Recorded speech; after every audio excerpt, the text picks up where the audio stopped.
Welcome to Stuff You Missed in History Class from HowStuffWorks.com.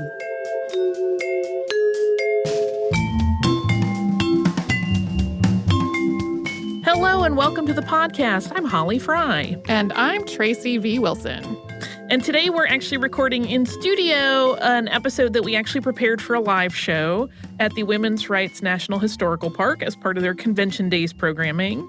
As sometimes happens, live show recordings do not go according to plan. So we can't bring you the original version of that as it happened live. But that means that those people in attendance sort of get, their memories of that special thing that unfortunately nobody else gets to share in. So let that be a lesson to you come to live shows. Also, if you listen to our Road to the Declaration of Sentiments episode that we did at the end of 2015, a little bit of this is going to sound familiar. There's not a whole lot of overlap. And that episode was actually catalyzed by then Chief Technology Officer of the United States, Megan Smith, reaching out to the podcast to raise awareness of the missing women's rights document, the Declaration of Sentiments. And we gave a brief version of Lucretia Mott's life and a quick rundown of how she and Elizabeth Cady Stanton met at the World Anti-Slavery Convention. Today's show is going to focus on Lucretia Mott in much more detail. But even so, her life is so well documented, and she was such an important public figure in her time that we're really just hitting some of the highlights. So, for example, in 1864, she helped found Swarthmore College in Pennsylvania as a coeducational institution. But we're not even going to get into that because we're focusing instead a lot more on her activism. And she was a whole lot of activist packed into a diminutive frame. And while she advocated for peace, she was, in her own words, no advocate of passivity. Lucretia Mott was born Lucretia Coffin on January 3rd, 1793, on the island of Nantucket in Massachusetts. Her father, Thomas Coffin, was a sea captain. Her mother, Anna Folger, was related to Benjamin Franklin. Because Thomas was often at sea, Anna was managing things at home, and she ran a small store with Lucretia's help as Lucretia got older. Lucretia was their second child, and they eventually had 5 children. The Coffin family were Quakers, and the Quaker religion believed slavery was evil and had a particularly progressive view of women's equality for the time. So it is not surprising that Lucretia went on to campaign for women's rights, abolition, and social reform. When she was 10, her parents decided on a change for the whole family. Thomas left his job as a mariner, and the family moved to Boston, where he became a merchant, all with the intent of creating a much more stable family life. In addition to how he was away all the time as a sea captain, that was also an incredibly dangerous job. Yeah, there was always the chance that he would not come back, and they didn't want to live with that risk anymore. When she was 13, Lucretia began attending a Quaker boarding school in Poughkeepsie, New York, called Nine Partners School, along with one of her sisters, Eliza. And Lucretia did really well there, so much so that she became an assistant teacher when she aged out of the available curriculum. Lucretia was then shortly thereafter promoted into a teaching position, and this meant that sort of in an in-kind trade on her work that another one of her sisters could then attend the school. And it was during this time that even though she was at a Quaker school where equality was being taught, Lucretia got a really harsh dose of reality. Later, she wrote of women in education, quote, "I learned at school that their education costs the same as that of men, while they receive as teachers but half the salary." While she was at Nine Partners, Lucretia made the acquaintance of a young teacher named James Mott, who was the son of the school's superintendent. The two of them grew close, and then they fell deeply in love. And the Coffins moved once again in 1809, this time to Philadelphia. Lucretia and James Mott joined them there, and James was invited by Lucretia's father, Thomas, to become a partner in his merchant business. Lucretia married James Mott on April 10th, 1811. She was 18 at the time, and he was 5 years older. This seems to have been a very good match. They had similar ideologies when it came to equality for women. They were both abolitionists. They had a passionate and devoted relationship, which Lucretia referred to as a perfect love. 4 years after Lucretia and James were married, Thomas Coffin died. This was not only an emotional blow, it created a very real financial problem for Lucretia's mother, Anna, who was suddenly burdened with Thomas's extensive debt, and also for James Mott due to his involvement in Thomas's business. And Coffin had made some pretty bad business decisions, and he was thousands of dollars in debt when he died. Among other things, he had loaned money to people he should not have, and he also had a lawsuit pending against him. Lucretia, James, and Anna all worked together to address this problem. They chipped away at the financial obligations that Thomas had left behind. Anna went back to work, returning to her former vocation of running a store. Lucretia worked as a teacher, and James worked as a bookkeeper. And the trio really managed to make some very real progress on this problem, but just as they were getting their feet back under them, there was another tragedy. Both Lucretia and her third child, 2-year-old Thomas, became very ill with fever. And Lucretia recovered, but Thomas did not. He died. And Lucretia was naturally heartbroken. Despite her grief, though, she returned to her teaching job not long after the loss, and that loss of her son made her even more devoted to her Quaker faith. In the late 1820s, the Society of Friends split into two factions, the Orthodox group and the Hicksite group, which was named for Quaker abolitionist Elias Hicks. Hicks had actually been one of the founding members of the Nine Partners School, where Lucretia had been a student and a teacher. By this time, Lucretia was a Quaker minister, although this was not a vocation. As a Quaker, she was not being paid for this work. Yeah, one of the things I had read, one of the biographies suggested that when she realized that ministers in other religions got paid to share their sermons, she was a little bit mortified. Thought that was not something that should be part of a financial transaction. There were a number of issues that led to that split within the Society of Friends, which is another word for the Quakers. Those reasons were both spiritual and some were a little bit more mundane. They had to do with power struggles that were going on. But the primary reason that was cited for the fracture was the Hicksite focus on the inward light as the guiding of faith, whereas the Orthodox group favored biblical authority above all other influences. And this split began at the Philadelphia Yearly Meeting, and the Motts, along with approximately 2/3 of their fellow Quakers, went with the Hicksites. That is a very pared down and extremely basic version of the schism, which of course had a lot more nuance than that. But in relation to the Motts, it had a very real impact. The Hicksites wanted to sever any possible connections to the slave trade, and as a consequence, James shifted his textile business away from selling cotton cloth, which was made with raw materials that had come from slave labor, and he transitioned to selling wool instead. The Motts and many Hicksites emphasized the importance of so-called free goods and produce, meaning that they had been produced or grown without the use of slave labor. In the 1830s, Mott was a member of the American Anti-Slavery Society, founded by William Lloyd Garrison, and that inspired her in 1833 to found a women's group within the movement, the Philadelphia Female Anti-Slavery Society. And there was, to be clear, plenty of controversy around Mott's outspoken nature in the abolitionist cause. While she had been raised in a household and a culture that treated women as more or less equal, her passionate oration was not always well regarded in non-Quaker circles. And sometimes even within the Society of Friends, there were some members who were not entirely comfortable with her direct and impassioned rhetoric on abolition, and kind of hoped she might leave the group rather than continue to stir up controversy.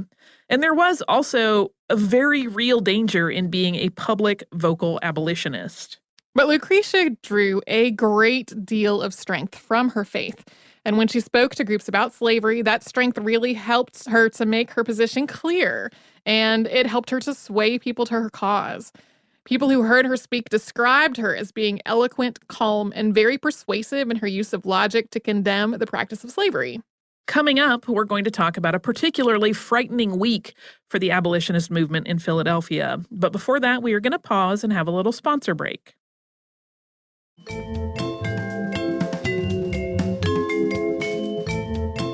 In May 1838, Lucretia Mott participated in a series of events at Pennsylvania Hall in her hometown of Philadelphia.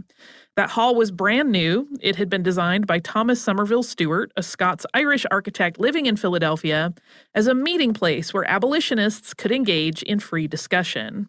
And its opening was a really high-profile event. The hall could hold 3,000 attendees. And in the first few days of the hall's use, both black and white abolitionists sat in the audience. Journalist and abolitionist William Lloyd Garrison made a note, however, that there were no black speakers on the stage, which he claimed was the result of either prejudice or fear. I would point out that it could also have been related to prejudice, but the white organizers just not even considering that would be a thing. Yeah, there could easily have been thoughtlessness in the mix as well. But there was definitely cause for fear. The opening of the hall had set off anti-abolitionist agitators. Pennsylvania was a free state, but the issues of slavery and equality were still topics of strife. Signs began appearing in Philadelphia urging people to rise up against these abolitionists, and one read, quote, "Whereas a convention for the avowed purpose of effecting the immediate abolition of slavery in the Union is now in session in this city, it behooves all citizens who entertain a proper respect for the rights of property and the preservation of the Constitution of the United States to interfere, forcibly if they must, and prevent the violation of these pledges heretofore held sacred." There was also the ongoing issue of women's equality in the mix with all of this. Some abolitionists felt that open meetings with men and women, both black and white, all gathered together in the hall would seem inappropriate. At one point during the Wednesday evening of the week's events, Mott addressed the assembled mixed crowd and said she was not speaking on behalf of the women's convention, but that she hoped that the, quote, false notions of delicacy and propriety would soon be a thing of the past. Yeah, she really just wanted everybody to be able to come together and discuss these issues and not get wadded up on what they thought was proper or not. And during some of the speeches in those first few days, there were bricks thrown through the windows of the hall by anti-abolitionist protesters. There are different versions of that story. John Greenleaf Whittier wrote a biographical sketch of Lucretia Mott right after she died. And in his version, he suggests that that was happening while she was speaking. I did not find indications that that was the case anywhere else. Other versions of the story of this hall suggest that it happened during other lectures. Others indicate it happened after the fact. We do not know exactly the timing, but there was some scary stuff going on. An angry mob had steadily grown in numbers over the course of several days, and even as the crowd surged and threatened to enter the building, Mott, who was a very tiny woman, we said she was diminutive, but to be clear, she was about 5 feet tall. She weighed between 90 and 100 pounds. And while she was speaking to her fellow abolitionists in the Anti-Slavery Convention of American Women, who were meeting at the time, she urged them to remain true to the cause and to continue their work. Meanwhile, all of this scary stuff was going on literally feet from them right outside the building. So when people describe Lucretia Mott as a fierce abolitionist, which is a phrase you will often see in relation to her, they are really not kidding. As the women were leaving, the danger to the black women that had attended as they walked through this crowd was just obvious. Mott and the other white women in the group linked arms with them as a way to help them move through the angry protesters while trying to also maintain their physical safety. They did still have to endure the racist epithets that were being yelled at them as they adjourned, but they were kept physically safe. Yeah, she was pretty clear that she believed that these protesters were not going to have the gall to come after, for example, in her case, a tiny white woman. So she was willing to put her body physically in the way to prevent black citizens from being hurt. And the next day, the threat of violence was so great that all of the scheduled events were canceled. The mob had grown to a reported 15,000 people, and Pennsylvania Hall, described as one of the most commodious and splendid buildings in the city, was burned to the ground after the protesters broke in and lit a fire on the stage. The thing was like less than a week old at this point, right? Yeah, that's like the fourth day was when it was burned down.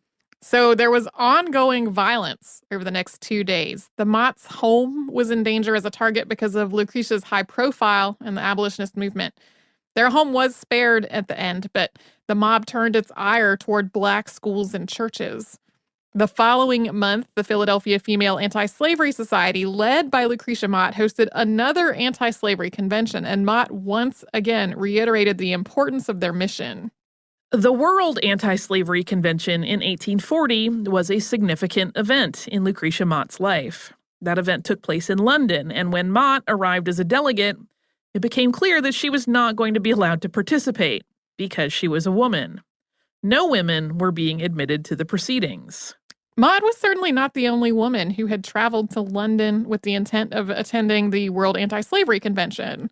And all of the women there were told that they could not participate. Heated debate among the delegates arose over this issue, and the women were eventually granted admission, but this was not exactly a win. They had to sit in a special women's section at the back of the hall, and they were not allowed to participate in any way. They were allowed to observe, and to observe only. William Lloyd Garrison was so angry about this situation, as were other men, that he withdrew as a delegate, and he opted to share observer-only status with the women abolitionists, so he and several other men actually went back and sat in their section. But it was in that women's section that Lucretia Mott met the woman who would become one of her greatest allies, Elizabeth Cady Stanton, who had made the trip to London as her honeymoon with her new husband, Henry Brewster Stanton. I love that they did this on their honeymoon. It is quite charming.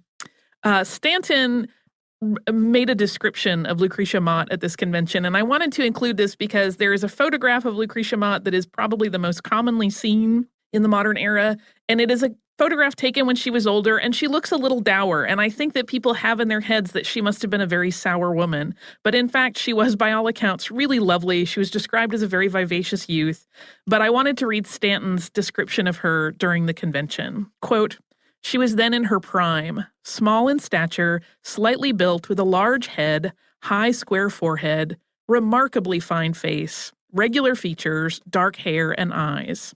She was gentle and refined in her manners, and she conversed with earnestness and ease." Commiserating over their anger at how women abolitionists were being treated at the convention, Mott and Stanton decided that when they were both back in the United States, they should arrange a women's rights convention. It was 5 years in the making, but they were true to their words.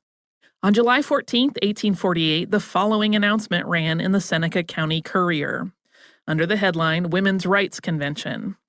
"A convention to discuss the social, civil, and religious condition and rights of woman will be held in the Wesleyan Chapel at Seneca Falls, New York, on Wednesday and Thursday, the 19th and 20th of July current, commencing at 10 o'clock a.m. During the first day, the meeting will be exclusively for women, which all are earnestly invited to attend. The public generally are invited to be present on the second day, when Lucretia Mott of Philadelphia and others, both ladies and gentlemen, will address the convention." Of course, famously, the Declaration of Sentiments was signed at this convention. That's a document that was modeled after the Declaration of Independence. It outlined 18 injuries to women and was accompanied by 11 resolutions. Mott was one of the writers of this document. The most controversial of the 11 resolutions was getting women the right to vote. This is sometimes cited as the moment when the U.S. suffrage movement was born. As a quick note/reminder, the topic of the show we did in Seneca Falls last year was Frederick Douglass, and he also attended the Seneca Falls Convention and was also one of the signers of the Declaration of Sentiments. But perhaps surprisingly, Lucretia Mott was one of the people who was not a supporter of the resolution for the right to vote for women. She felt that politics was inherently a really flawed and immoral system, in part due to its connection with slavery. So she thought women really did not need to dirty themselves with that grossness. But she did sign the Declaration of Sentiments, and she did also manage to reconcile her concerns. In a speech that was later published by Mott as Discourse on Woman, she said the following: "It is with reluctance that I make the demand for the political rights of woman, because this claim is so distasteful to the age. Woman shrinks in the present state of society from taking any interest in politics. Who knows but that if woman acted her part in governmental affairs, there might be an entire change in the turmoil of political life. It becomes man to speak modestly of his ability to act without her. If woman's judgment were exercised, why might she not aid in making the laws by which she is governed? Far be it from me to encourage woman to vote or to take an active part in politics in the present state of our government. Her right to the elective franchise, however, is the same and should be yielded to her whether she exercises that right or not." And we're going to talk next about the Fugitive Slave Act of 1850. But first, we are going to pause for a little sponsor break.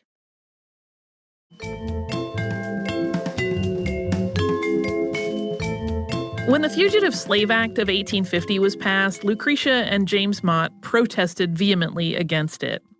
That act has come up with some regularity on the show, but just for a reminder, it required that enslaved people who ran away to non-slave states had to be captured and returned to their enslavers, and that aiding a person who had escaped enslavement was a crime.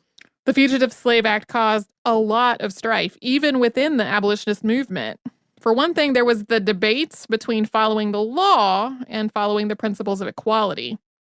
Additionally, even non-abolitionist Pennsylvanians were angry that this act took precedence over the state's personal liberty laws. And the instances where people who had been enslaved were retaken by force, pacifist abolitionists grappled with their own principles of nonviolence as they came into conflict with their desire to protect formerly enslaved people. And one of the things that Mott continued to do during this time was to continue to use her physical presence for the abolitionist cause. She knew, as I said, that as a white woman, she would likely be treated more respectfully or at least more gently than a white man or a person of color making the kinds of statements that she made. In one instance, she rode in a carriage with a woman named Jane Johnson, who, in the course of fleeing enslavement, actually appeared to testify in court that the abolitionists who had helped her had not kidnapped her, but she had gone of her own volition.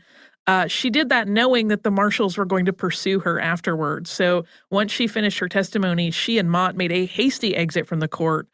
And Mott helped Jane Johnson slip away from the authorities with a bit of misdirection. They rode in a carriage around the streets. They ended up at the front of the Mott home. They both got out, went through the house. Jane left out the back door and picked up another carriage there with a little meal that Lucretia had handed her. And then she took off in that other carriage and fortunately was not apprehended. While Lucretia could be like, I don't know what you're talking about when the marshals got to the house. In another instance, when a black man named Daniel Webster was captured in Harrisburg, Pennsylvania, and accused of being a runaway from a Virginia slave plantation, that was a case of mistaken identity, Lucretia Mott sat as near as she could to the defendant throughout his court case. She would sit there knitting or sewing, but always simply being a presence, making it keenly apparent that an abolitionist was watching, and Webster was eventually declared a free man. When the Civil War began, it was already a difficult time for the Motts. They weren't young by this point. Both of them were in failing health.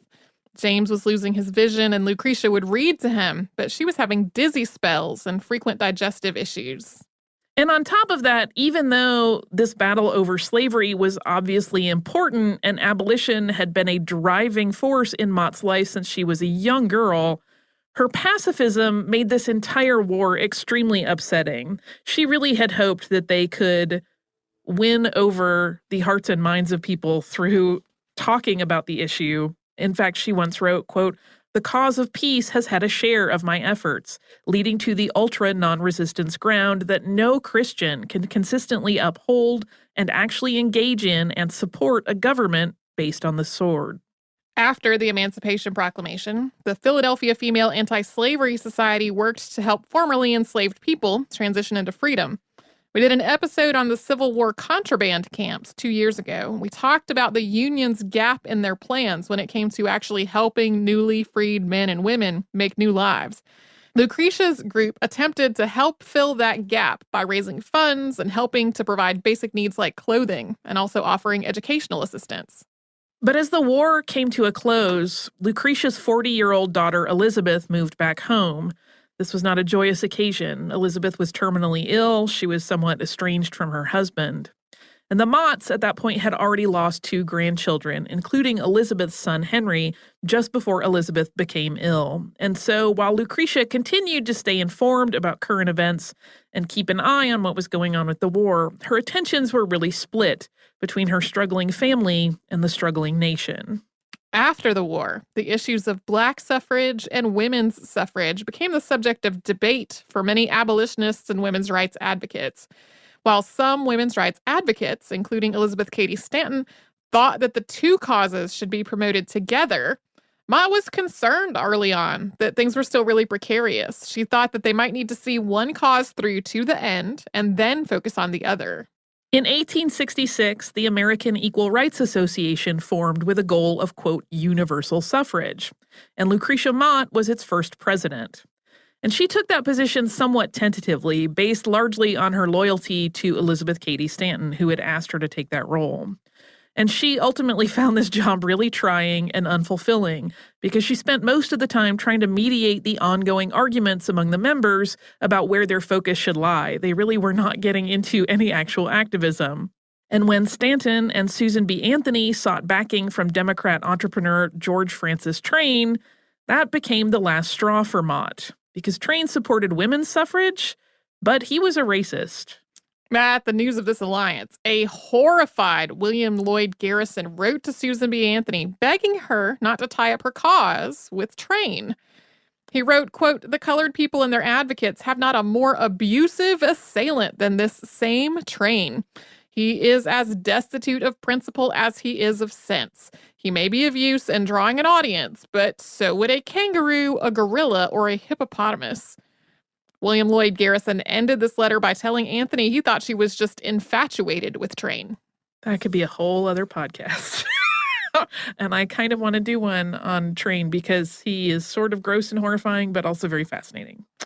So Mott's colleagues at this point wanted to prioritize women's suffrage over black suffrage and engage the help of this white supremacist to do so. And Mott, as a consequence, officially withdrew from her office in their organization in May of 1868.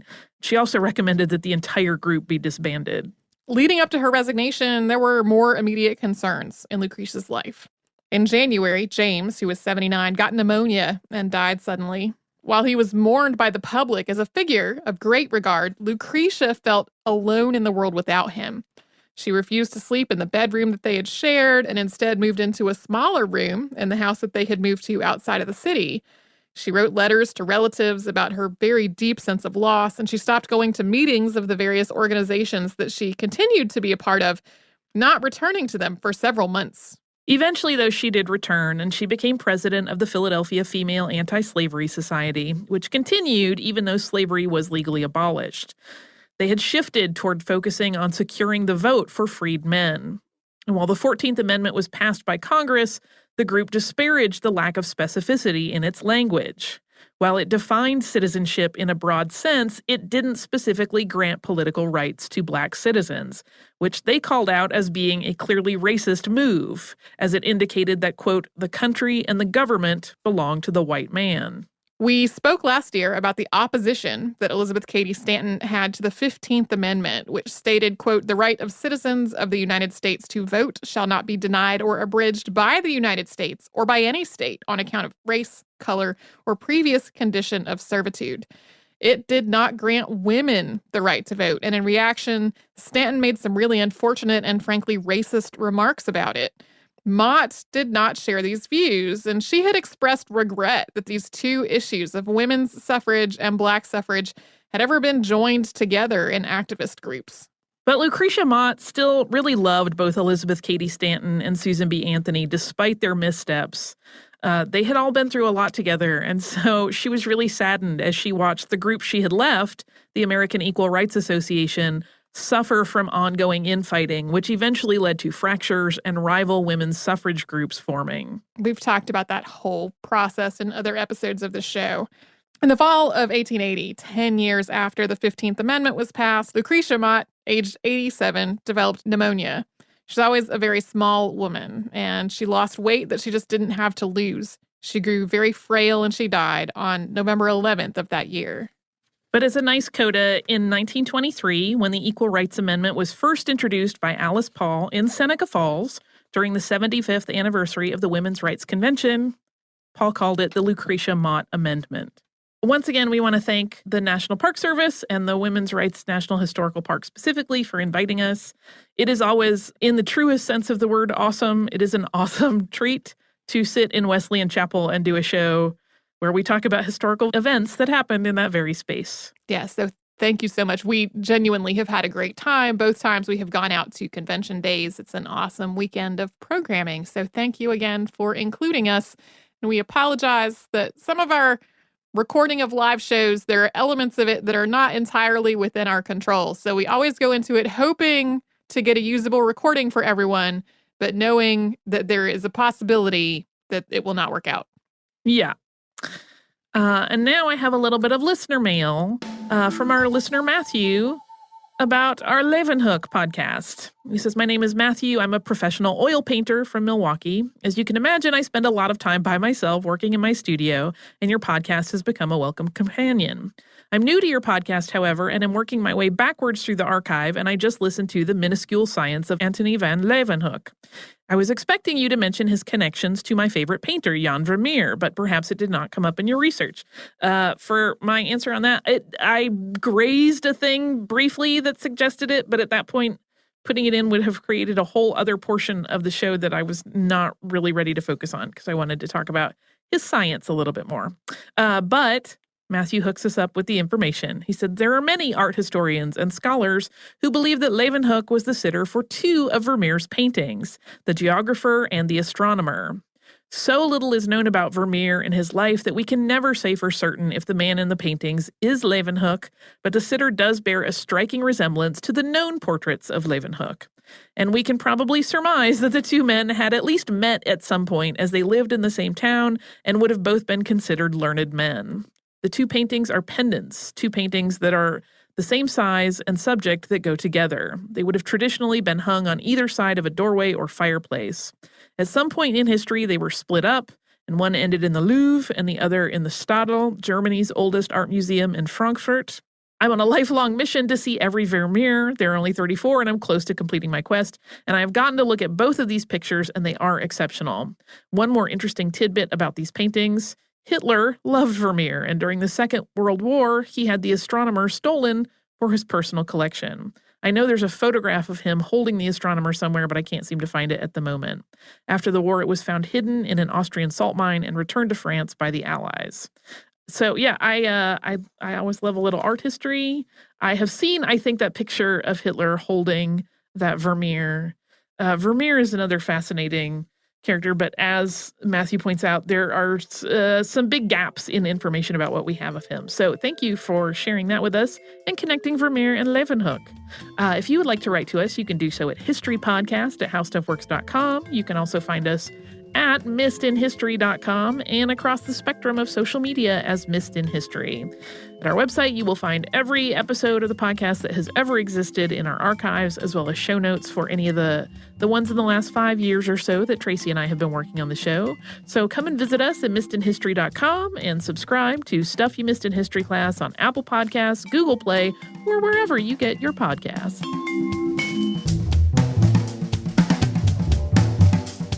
For more on this and thousands of other topics, visit howstuffworks.com.